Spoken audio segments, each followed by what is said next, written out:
இந்த போட்டோவை உன் மனைவி கிட்ட காட்டி என்னைக்காவது உன் புருஷன் உன்கிட்ட இப்படி அன்பா நடந்துகிட்டு இருக்காரான்னு கேட்டு போறதுக்கு தான் வந்திருக்கேன். இன்னைக்கு ராத்திரி நீ என்ன கேட்க போறேன்னு எனக்கு தெரியும். இந்த பாருப்பா, என்கிட்ட கேஷ் அந்த பணத்தை எல்லாம் உங்ககிட்ட கொடுத்துட்டேன். ஏன் நகையா இருக்க கூட? இந்த பாரு, நாளைக்கு காலையில் நான் வெளியூர் போறேன். நீ என்ன பண்ணுவியோ ஏது பண்ணுவியோ எனக்கு தெரியாது. எனக்கு பணம் வேணும். சரிப்பா, நீ சொல்ற இடத்துக்கு நான் வர்றேன். இனிமே நீ இங்க வராது. இன்னைக்கு சாயந்தரம் சரியா 7 மணிக்கு விருகம்பாக்கம் சைக்கிள் ஃபேக்டரிக்கு பக்கத்துல இருக்கிற சவுக்கு தோப்புக்கு பணத்தோட தனியாவா. உனக்காக நாங்க காத்துக்கிட்டு இருப்பேன். கூட துணைக்கு யாரையாவது கூட்டி வந்த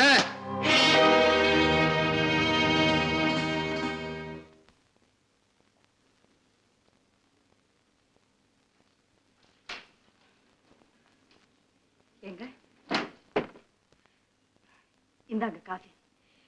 இன்னைக்கு இடுப்பு ரொம்ப வலிக்குது. கௌரி, என்னங்க? நகையெல்லாம் இந்த பீரோவில் தானே வச்சிருக்கேன். ஆமா, ஏன்? உன்கிட்ட சொல்லாம நான் யார்கிட்ட சொல்ல போறேன்? நான் சொல்றதை கேட்டு நீ அதிர்ச்சி அடைஞ்சிடாதே. கௌரி, நம்ம ஆபீஸ்ல இப்ப எனக்கு கொஞ்சம் நெருக்கடி. இன்னும் 1 மாசத்துல சரிப்படுத்திடுவேன். ஆனா இப்போ நீதான் எனக்கு கை கொடுத்து உதவணும். என்ன வேணாலும் செய்ய தயாரா இருக்குங்க. மறுபடியும் நான் வேலைக்கு போட்டுங்களா? அந்த அளவுக்கு நான் இடிஞ்சு போயிடல. எனக்கு தெரியாம ஏற்பட்ட ஒரு புகை மூட்டத்துல சிக்கி மூச்சு திணறி போயிட்டேன். எனக்கு இப்ப கொஞ்சம் பணம் தேவைப்படுது. உன் நகைகளை கொடுத்தீங்கன்னா அதை வச்சு நான்... இவ்வளவுதானே? இதுக்கா இப்படி கலங்குறீங்க? இதெல்லாம் யாரு கொடுத்த வாழ்வு? உங்க நிழல நான் ஒதுங்கினதுக்கு அப்புறம் தானே இந்த சுகமெல்லாம் எனக்கு கிடைச்சது. வாங்க, எல்லாத்தையும் நானே தரேன்.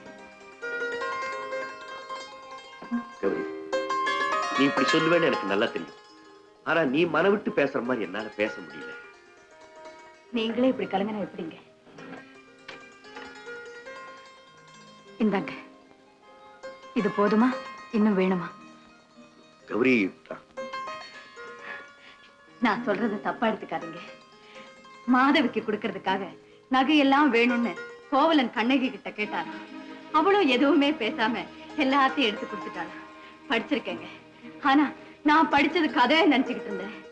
அது கதை இல்லடி, வாழ்க்கைதான்னு எனக்கு புரிய வச்சுட்டீங்க.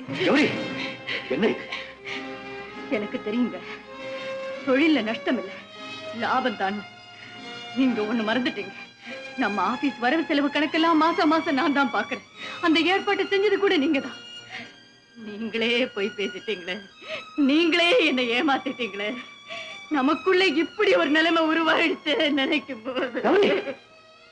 என்ன இதெல்லாம்? அப்படின்னா நான் சொல்றதெல்லாம் சொல்லாதீங்க. மறுபடியும் உங்க வாயால போய் சொல்லாதீங்க. எனக்கு தான் எல்லாமே தெரியும் சொல்லிட்டேனே. ஓஹோ, உனக்கே தெரியாம நான் ஒரு மாதிரியை சிருஷ்டி பண்ணிருக்கேன்னு சொல்றியா? ஆமா, அப்படியே வச்சுக்க. அது ஏன் இஷ்டம். அதை கேட்கறதுக்கு நீ யார்? அனாதையா கடகடையா சுத்திக்கிட்டு இருந்தியே, அன்னைக்கு நான் உன்னை கல்யாணம் பண்ணிக்கிட்டேனே, அந்த நேரத்துல யாராவது அந்த கல்யாணத்தை தடுத்து நிறுத்தி இருந்தா இன்னைக்கு நீ இந்த கேள்வி கேட்பியா? என்ன சொன்னீங்க? என்ன சொன்னீங்க? நான் கேட்டது தப்புதாங்க. ஆனா ஒண்ணு சொல்ல வேண்டியது என் கடமை. நீங்க என் புருஷன். அதே சமயத்துல உங்களுடைய கள்ளம் கபடம் இல்லாத முகத்தை பார்க்கும் போதெல்லாம் உங்களை காப்பாற்ற வேண்டியது என் பொறுப்புதான்னு தோணுதுங்க. இதோ பாருங்க, எது செய்தாலும் ஒரு தடவைக்கு 2 தடவை யோசிச்சு செய்யுங்க. வேண்டாத சூழ்நிலை ஏற்படுத்திக்கிட்டு வேதனைப்படாதீங்க. போயிட்டு வந்ததுக்கு அப்புறமாவது என்கிட்ட உண்மையை சொல்லுங்க. வாங்க.